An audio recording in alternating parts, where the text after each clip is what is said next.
applied myself, I filled it in.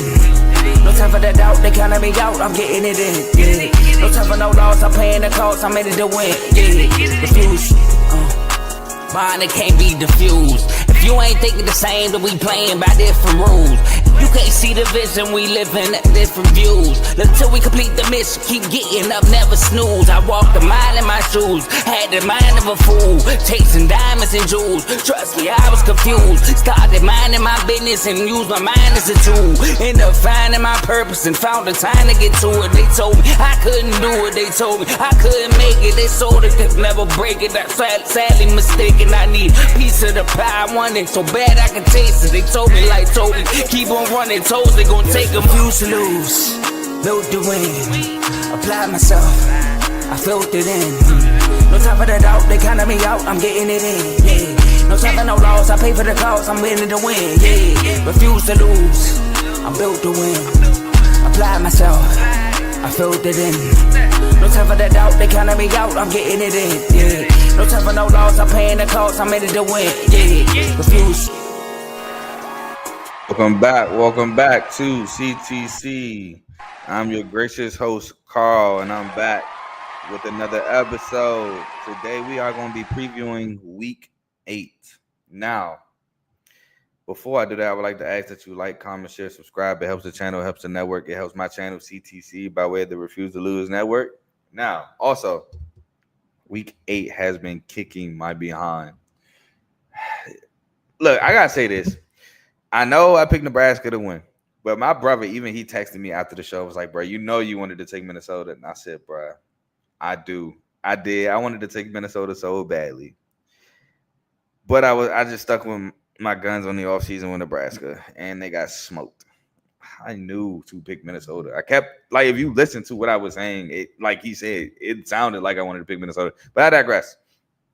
We got 2 upsets already to talk about for this week in college football. And that means whenever I do my show, whether it's tomorrow or not. But we got to fix this Week 8 record, man. We definitely got to fix this Week 8 record. Week 8 is looking terrible so far. And I got 10 games. Hopefully these 10 games fix this record. Now, like I said, this is a network. So I got to shout out the other shows on the network. We have the main show featuring Joe, Tomo, and Dave.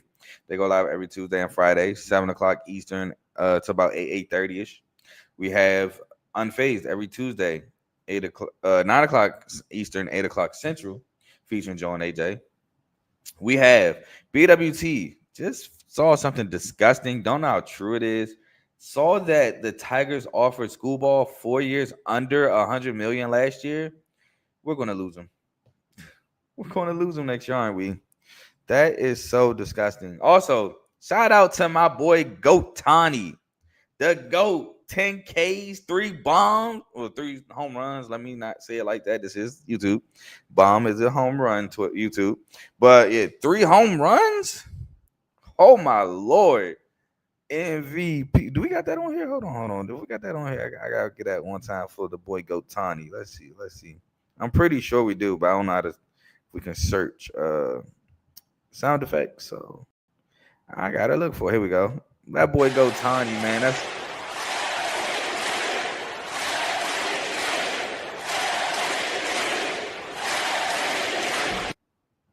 had to play that for that boy Goat Tani. But next we got FFC Fantasy Football with Coach Coombs. So you know, week 8 has started. Week 7, has started in the NFL. Thank God the Ravens don't play.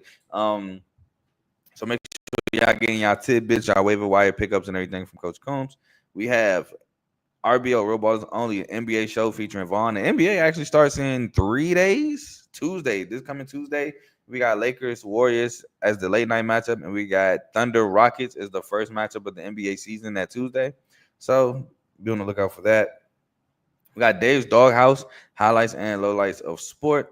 We have Indie Red Corner boxing show featuring Ty, Ricky, and Tomo, and we got the Joe Jordan show. Again, he's the morning guy for us, so that should be next or this coming Monday. Now, please like, comment, share, subscribe to all the channels on the network, and if you like what you're listening to, stick with us. I got a comment real quick. It says week 8, you're about to win. Went out today. Hopefully, we got some good matchups. We got some close matchups today. I'll say this. I got a couple dogs today, so let's get to it. So we'll start with the first game on the agenda. We have LSU 10th ranked LSU at Vanderbilt. 17th ranked Vanderbilt. Now Vanderbilt comes into this one as 2.5-point home favorites. LSU's first off the win against South Carolina at home. Now on the road. This game is 12 o'clock on ABC. Now, if you're LSU, you got to stop the run. Vanderbilt, excuse me. Heavy run team. Heavy run team. To Pavia, to Cedric Alexander. They're a heavy run team. You got to stop the run. I think you got to make Pavia beat you with your arm, whether it's forcing second and 11s or third and longs. You got to beat him. You got to force Pavia to make plays with his arm. Got to establish the run of your own with Caden Durham. LSU is just having a tough time establishing the run. So they got to find a way to establish the run of their own. Get Vandy behind the chains. And the offense for LSU has to be better. I mean, they scored 20 points last week, but it was a struggle. And South Carolina's defense is not the greatest. Like, I've been complaining about this defense all year. And for LSU to only put up 20 against the South Carolina defense, who constantly let people win on third downs, it's not that great of a sign, in my opinion. Now, for Vanderbilt, establish Cedric Alexander. You got to establish the run against this elite LSU defense. Which game was that? I want to say that was the Ole Miss game. They did a good job establishing Kawan Lacey. Vanderbilt got to pressure Garrett Nussmeier. Put some pressure on that boy. Protect the football. The game against Bama, you lost that game due to turnovers. Got to protect the football if you're Vandy. Get the ball to Eli Stowers. And got to get off the field on third downs against this offense. And my winner, I'm going with Vandy. I'm going with Pavia, man. Pavia is just a winner. LSU offense is really suspect for whatever reason. It's just super suspect. I know part of it's the O-line, but part of it is also nuts. But because of that offense being so suspect, and I think Vanderbilt is going to take a lot of clock running the ball and putting up points, I'm going to roll with Vanderbilt at home, man. I think Vanderbilt gets bowl eligible 7 games into the season with this win versus LSU. So give me the Commodores to beat the Tigers. Next game, we have the 12th ranked Georgia Tech Yellow Jackets at Duke. Duke comes into this one as 3.5-point home favorites. A shock to me, a shock to others. 12 o'clock on ESPN. Now, if you're Georgia Tech, you gotta let Haynes King, in my opinion, push the ball down the field. For some reason, they're not letting Haynes King push the ball down the field as consistently as he is prior. I don't know what that is. I'm lost, to be honest. I wish I had an explanation for it. I don't. Get Jamal Haynes going. I think this is a good week to try to get Jamal Haynes, the running back for Georgia Tech, going. Contain Darian Minter. You know, he can run the ball, so you got to contain him. Get off the field on third downs. I think Georgia Tech defense is not that good on third down. So, got to get off the field, and you got to force some turnovers against Duke. That is the reason why Duke lost against Tulane and Illinois. They were turning the ball over. If Georgia Tech can force some turnovers, they'll be in a really good spot on the road. Now, for Duke has to contain Haynes King legs. He is a major reason why this offense gets going, especially on the ground. He's their leading rusher and passer. So he is a huge reason. The Georgia Tech offense goes as far as Haynes King goes on the ground. Next, if you're Georgia Tech, you got to stop the run, obviously, in general. Either that's Malachi Corley or Jamal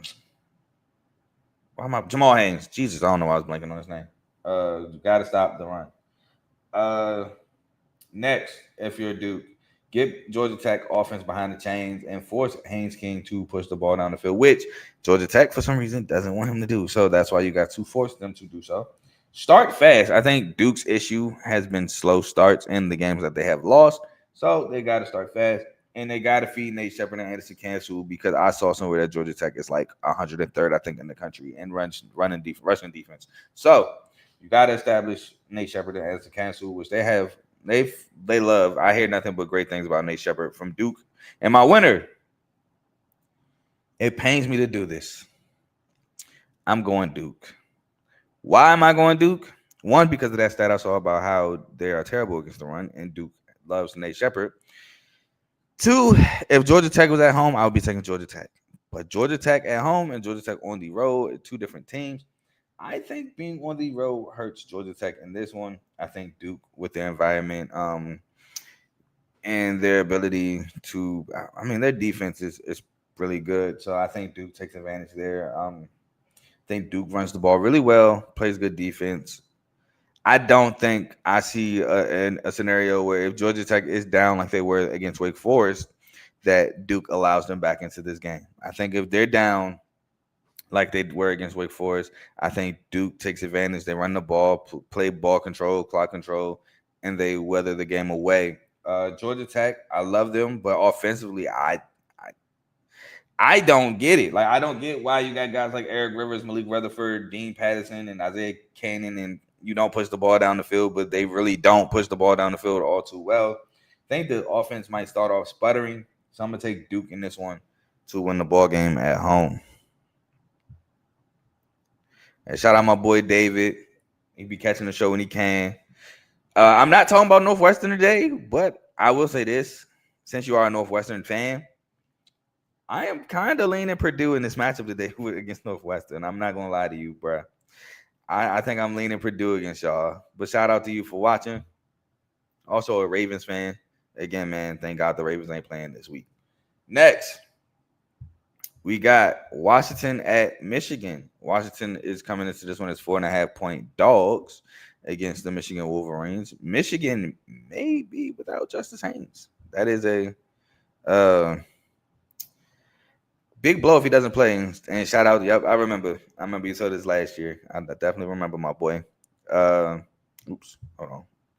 But Washington, man, I think Washington got to get Michigan behind the chains. I keep saying it. Michigan pass game is very subpar. It's probably below subpar, for being honest. So get Michigan behind the chains. If he's playing, they have to contain Justice Haynes if he's available today. I think Washington got to put up points in bunches. They got to score. If they can find ways to put up points, that makes Michigan have to play from behind. And when they have to play from behind, that's not their strong suit. They want to play defense. They want to control the clock, and they want to run the ball down your throat. And they just want to run you into submission. Get Denzel Boston the ball, and you got to find a way to establish Jonah Coleman. Now, if you're Michigan, you got to be better passing football. Sharon Moore and Bryce Underwood has to figure this out. They have to figure it out. If he's playing, can Justice Haynes break the long run? Got to contain Jamal Williams on the ground. He is an electric quarterback. He's an explosive quarterback. I think if you're Michigan, you got to make this a low-scoring game. Well, they ended up putting 30 at the end of the game against Wisconsin, but the majority of the game was low-scoring. I think they have to have a game script of the Wisconsin game, and they got to force some turnovers against this Washington team. Now, my winner in this one, y'all see me rocking a Michigan State shirt, but hold on, I got to move this a little bit. Oh, David, you can't do this to me, man. Can't do that, man. I ain't going to read the whole comment, but he says today's game will be a battle. It sure will. But I got Michigan winning. No bias on my show. I do have Michigan winning. Why? I do think Michigan does have a good day on the ground. I don't have them winning by much. I have them winning by a touchdown or less. I did take Washington, up to plus 7.5. But I do have Michigan winning this game. I think Michigan's going, like I said, if Justice Haynes play, I think they do a great job running the football. Washington, I think their defense is going to make Washington struggle a little bit. Maybe Washington figures it out a little bit midway through the second quarter or so, maybe at halftime. But Michigan defense is really good, and I don't think that Washington comes out blazing against this Michigan's defense. So I think ultimately Michigan kind of starts with a lead, and the defense can take it home from there. So I do have Michigan winning this ball game. Next, we got a good one. We got Arizona at Houston, 12 o'clock on Fox Sports 1. Now, Houston comes into this one as 1.5-point home dogs. Now, part of that could be because Stacey Sneed is out. Stephon Johnson is questionable. I think I even saw probable, maybe even doubtful, but I know he's on the injury report. So that could be it. But Arizona, they got to shake off last week. You were up 10 late in the game. You allowed BYU to tie the game and win it in double overtime by getting a stop on fourth down. You got to flush that. To me, that was a game that you probably shouldn't have been in, but the weather delay happened. You scored 17 straight. Points in the second quarter, and then you got the momentum from there. You felt like you could play with them boys, and your confidence was high. You got to keep that same confidence. Just flush the fact that y'all lost that game. Force turnovers if you're Arizona because they forced them against BYU. That's what kept them in the game. Get the ball to Chris Hudson, their go-to guy. Got to establish Ishmael Mahdi, who should be playing today, and pressure Connor Wegman, the quarterback for Houston. Now, if you're Houston, you got to establish Dean Connors. He is your back. Stacey Sneed is out. Sanford is out, so he is the guy. I mean, he was the guy from the jump, but you know they had guys to spell him. He's going to be the workhorse today. Pressure Noah Fafita. Now, if he plays, if Stephon Johnson does play, they got to hit him on some deep shots. If not, they got to find Tanner Koziel work in the middle of the field, the tight end. But I think Stephon Johnson, if he plays, him in the deep ball will be huge in this game. Strike first if you're Houston at home, get the home crowd going, and you got to get off the field on third downs against this Arizona offense. Arizona last week did a pretty good job on third downs, extending drives against BYU. Well, actually, I take that back. They did a good job setting themselves up for manageable fourth downs because I think Arizona last week on third down actually wasn't as good as it seemed. But my winner, I'm going to go with the home dog. I'm going to take Houston and Willie Fritz. This is a really good game. I battle with myself with this one a ton. I kind of at first wanted to go Arizona with Fafita and that passing attack, but I feel like Latrell McCutcheon, one, I think he's following Chris Hudson. Two, I think he's capable of having a really good day against Chris Hudson. I'm not saying he's going to shut him down, but I think he'll get his, like Chris Hudson will get his. And if that's the case, it's going to be up to the others to step up for Arizona, and I don't know if they will. While Houston isn't this like super explosive offense either, but I think Houston has enough to get it done. I think Houston, Dean Connors can go for a good day on the ground like LJ Martin. So I'm going to take Houston as a home dog to beat Arizona. And the last 12 o'clock game I have for y'all is Baylor at TCU. TCU comes into this one as 2.5 home favorites after losing to Kansas State. Baylor comes into this one last game against K-State. At home, though, TCU lost on the road. This game is 12 o'clock on ESPN2. Baylor got to pressure Josh Hoover. I think K-State did a great job pressuring him, forcing him to throw throws he didn't want to. You got to get the ball to Michael Trigg, man. Michael Trigg showed out late game against K-State in that comeback win against Kansas State. Score 7s, not 3s, because TCU's coming back down with 7s. I think both teams need to do this because both teams will be scoring touchdowns. Win the turnover battle. That'll be huge. And I think I was going to put to establish Bryson Washington, which I do think that's a thing. But I think Sawyer Robertson needs to run when lanes are available. I know he wants to sit back and deliver the football to his guys, but when he has running lanes, I think he has to take them. Now, TCU, got to protect the football. The huge reason why you lost last week is you did not protect the football. And that goes to Josh Hoover. Get Eric McAllister more involved. I know Small had a good game last week. Joseph Jack had a pretty good game. You have to get Eric McAllister super involved if you're TCU. Ron Kavorian Barnes. Kavorian Barnes, he has the potential, just like his former teammate, Robert Henry at UTSA, to break the long run. So you got to run and let him wear down the defense, and then hopefully late game, he pops one.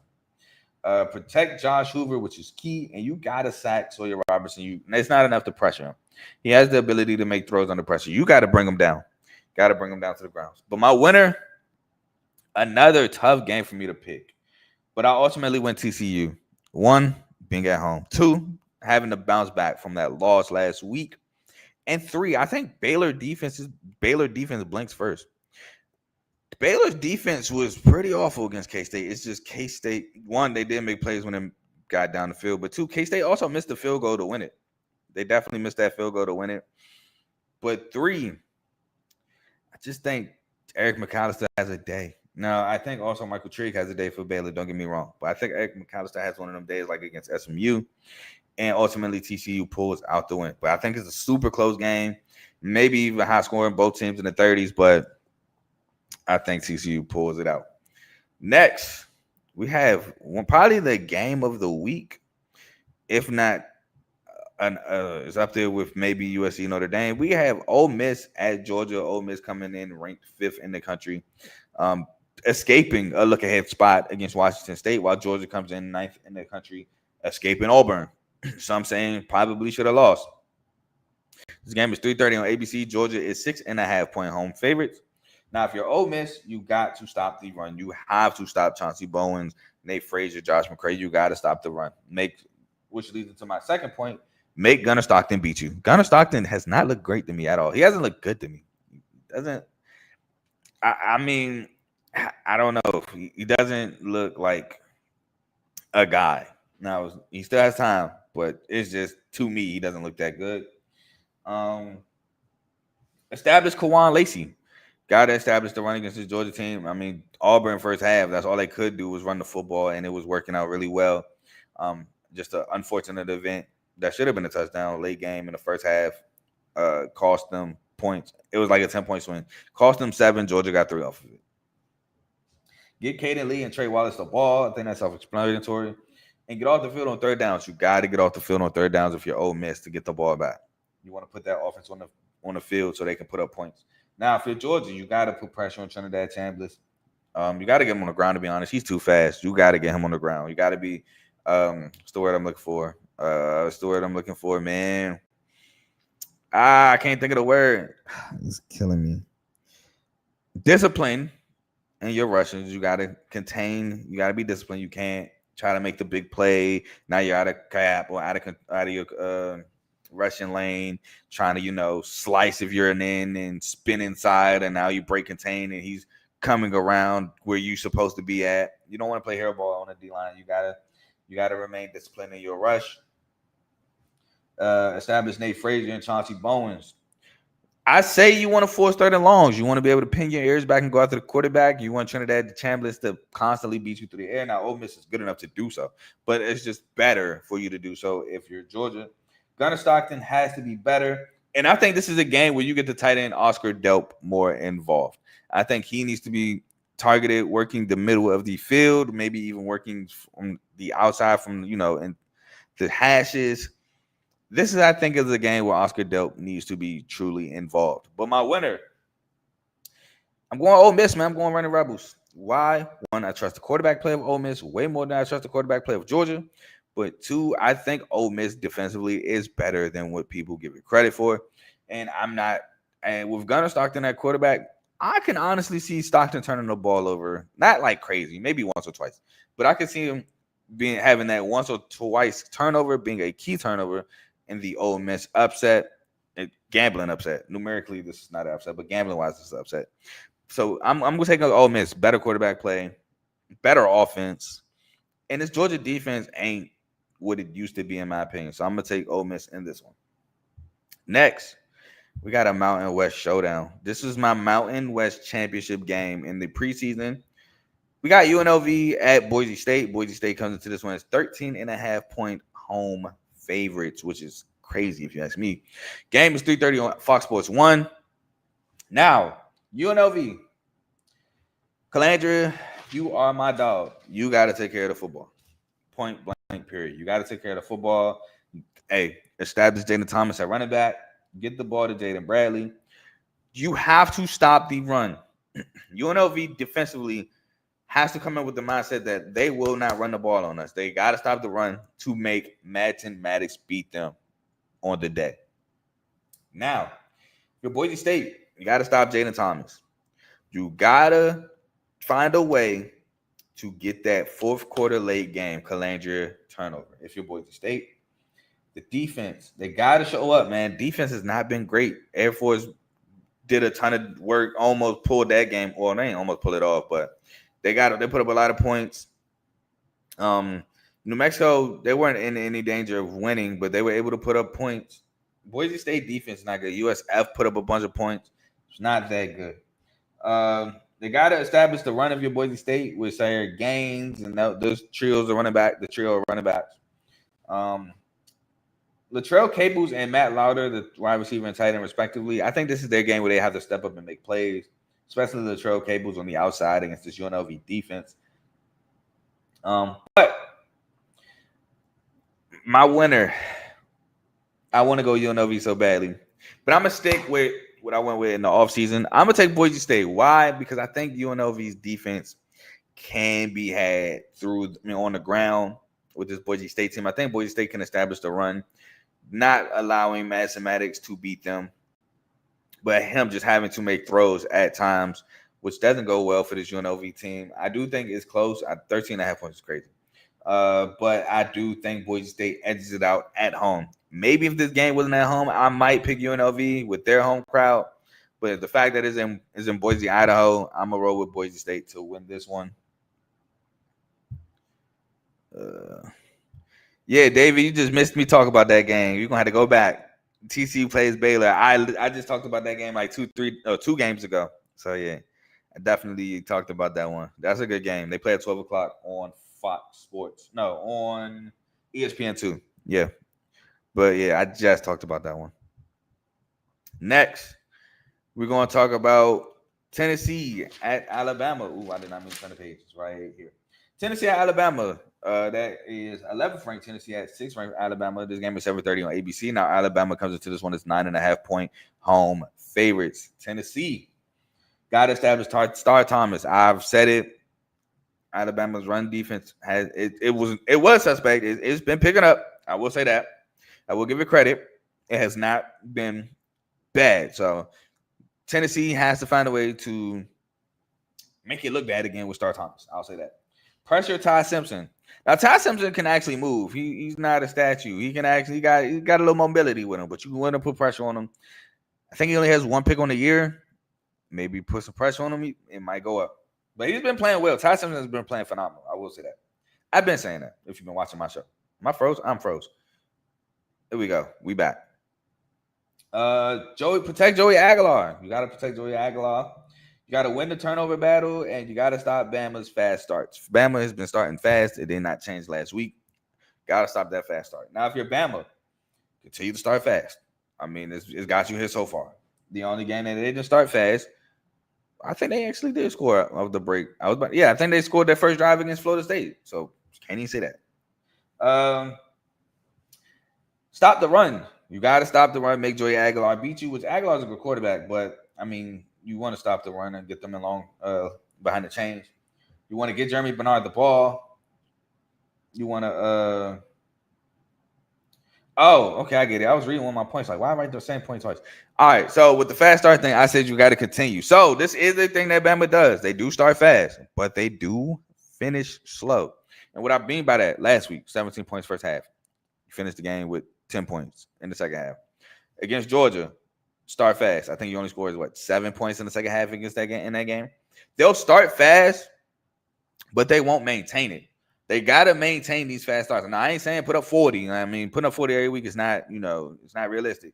But if you put up 17 first half, try to put up 17 in the second half, maybe 20, something like that. They gotta continue their fast starts. You can't go 17 one half and then 0 the second, or 17 one half, 7 the second.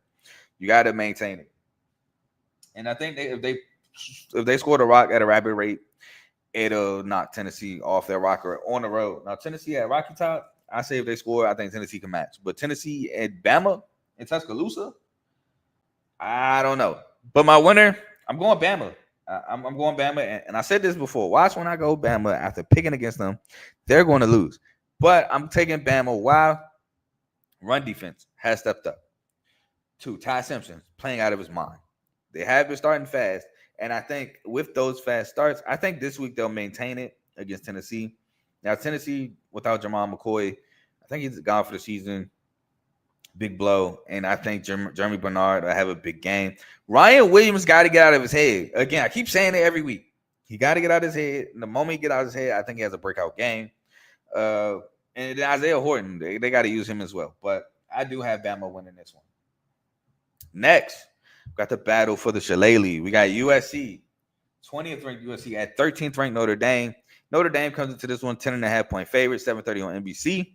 Now, if you're USC, Wayman Jordan out for 4 to 6 weeks. Essentially, I would say unless they make the Big Ten championship, essentially out for the year. Well, can't say that because they have a good chance of making the playoffs. So I won't say out for the year, but out for a long period of time, majority of the year. Eli Sanders out for the year. In steps King Miller. He has to show up like he did last week against Michigan. He has to have another performance because he's going to be leaned on a lot today or tonight. Contain Jeremiah Love. We all know the heart and soul, to me, of the Notre Dame offense. Force 3rd and longs. Get CJ Carr in 3rd and uncomfortables. I mean, as a guy, he can use his legs a little bit, but He can throw. He doesn't scare me as a quarterback, like as a passer, in my opinion. Get off the field on third downs and get Mekhi Lemon the ball, the playmaker that he is. You got to continuously try to get him the ball. Now, if you're Notre Dame, obviously you want to establish Jeremiah Love. You got to put pressure on Jaden Mayava. You can't allow him to sit back there and carve your defense up. He's been doing a great job of that so far this year, but you just can't have that if you're Notre Dame defense. Force turnovers if you're Notre Dame. Force extra possessions at home, get the crowd involved. You want to stop the run because Michigan cannot stop the run, and they went crazy against Michigan. And you got to get Jordan Faze on the ball, man. Get your best playmaker, in my opinion, the ball, and let him be great. But my winner, I'm taking USC. I'm going with the upset. Why? Because I feel like USC offense is more potent than Notre Dame's. And I'm going to be real with y'all. Notre Dame defense is solid, but it's not the Notre Dame defense I think of the past 2 years with Xavier Watts and Benjamin Morrison and those guys like that. It's a solid defense. Do not get me wrong. I'm not saying Notre Dame defense is trash by any stretch, but I think USC can take advantage. USC knows Notre Dame really well. They played them tight last year.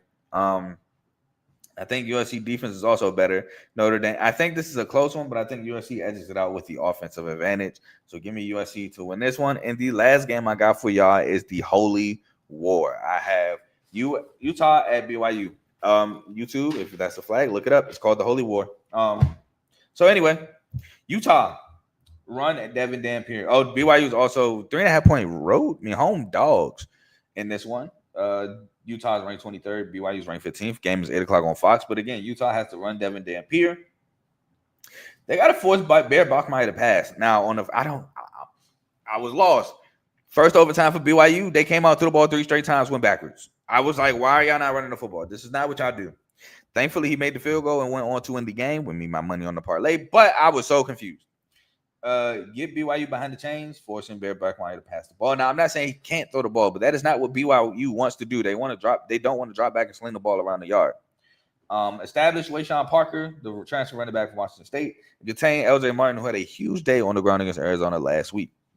Now, for BYU, don't deviate from your game. And what I mean by that is don't try to make Bear Bachmeier a drop back passer. Run the ball, run Bear, and pass. And when you need to, or pass to throw the defense off. But again, like that overtime series, the first overtime threw me left. I was so confused. Establish LJ Martin, contain Devin Dampier's legs, get the ball to Chase Robertson. I said Chase Robertson. Oh my God, I was reading Parker Kingston when I said that. Chase Roberts, which Chase Roberts did have some drops last week, which I think are very uncharacteristic. I think he'll be fine this week. And Parker Kingston in open space, again, that speed he has is just crazy. And get off the field on third downs. But my winner, going with the home team, going with Coach Sataki and the BYU Cougars. Why? Because back home dog, probably taking it as disrespect, rivalry game, don't need to be more up for a game than this one. And Utah, I feel like Utah, they can score, but they play against a defense and it looks ugly. Like Texas Tech, it looked ugly. Wyoming, it looked ugly. I think BYU's defense is going to look ugly a little bit. So I'm going to take the Cougars in this one at home in the Holy War. Now, I know there's some games I didn't talk about. I did not talk about Texas Tech, Arizona State. Didn't want to. Arizona State, Sam Levitt. I think he's probable for the day. Will Hammond may play. Both starting quarterback statuses are in question. I said Will Hammond. Baron Morton. Will Hammond may start. Baron Morton is, I think, questionable. Both quarterback statuses are unknown. Even though I ain't going to lie, the offense be looking sweet a little bit under Will Hammond because Will Hammond can run.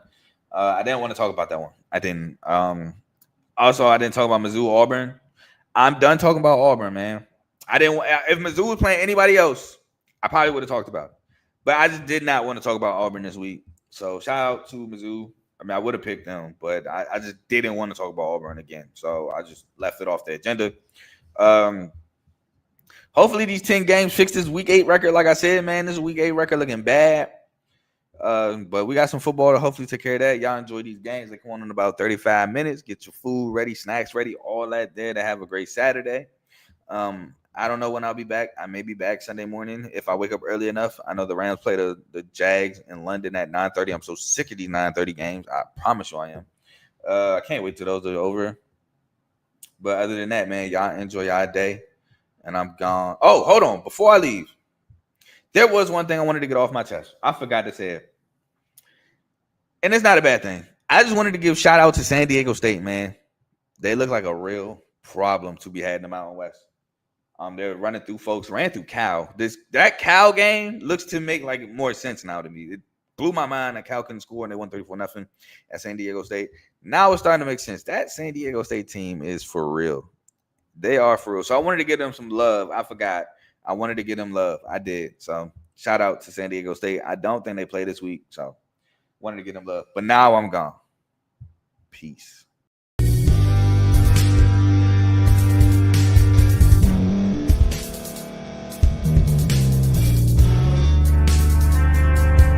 Thank you for staying to the end. If you're watching this on YouTube, please like this video, subscribe, and also hit that notification button so you can be notified next time we put out a video.